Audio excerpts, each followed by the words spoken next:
ఎడారిలో జలధారలు. రచన doctor K. Job Sudarshan. మీ హృదయంలో కలవరపడనీయకుడి. యోహాను 14:1. యేసు ప్రభు మన కోసం సిలువలో మరణించబోయే ముందు ఆయన శిష్యులకు మనకు కూడా ఒక అద్భుత వాగ్దానం ఇచ్చాడు. యోహాను 14:2-3. ఈ వాగ్దానం ఆధారంగానే పరలోకం మన గృహమని ధీమాగా చెప్పగలుగుతున్నాం. పరలోకం అనే అంశాన్ని గూర్చిన ధ్యానంతో ప్రతి క్రైస్తవుడికి సాయం చేసి ప్రోత్సహించడానికి 3 కారణాలున్నాయి. మొదటిగా, మనం తప్పక పరలోకానికి వెళ్తాం.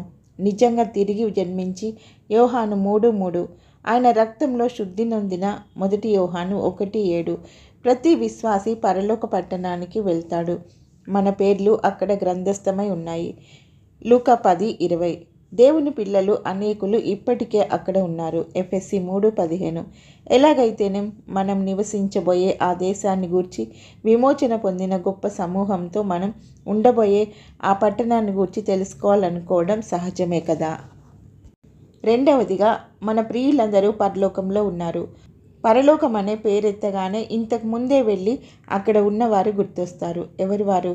తండ్రి దేవుడు, యేసు ప్రభు, దేవదూతలు, అన్ని యుగాలకు చెందిన పరిశుద్ధులు ఇక్కడ ఉన్నారు. వీరిలో క్రీస్తు ఉండి మరణించిన మన ప్రియులు కూడా ఉన్నారు. మన తల్లిదండ్రులు, పిల్లలు, బంధువులు, స్నేహితులు పరలోకంలో ఉన్నారు గనుక దాని పట్ల ఆసక్తి పెంచుకోవడం సహజం కదా. మూడవదిగా, కలవర హృదయాలకు మన ప్రభువు నియమించిన చికిత్స అది.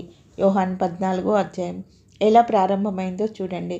మన హృదయాలు తరచూ కలవరంతో, ఆందోళనతో లేదా భారంతో కృంగిపోతూ ఉంటుంది గనుక మన సొంత ఇల్లైన పరలోకాన్ని గూర్చి ఆలోచించడం ఎంతో ప్రోత్సాహకరంగా ఉంటుంది.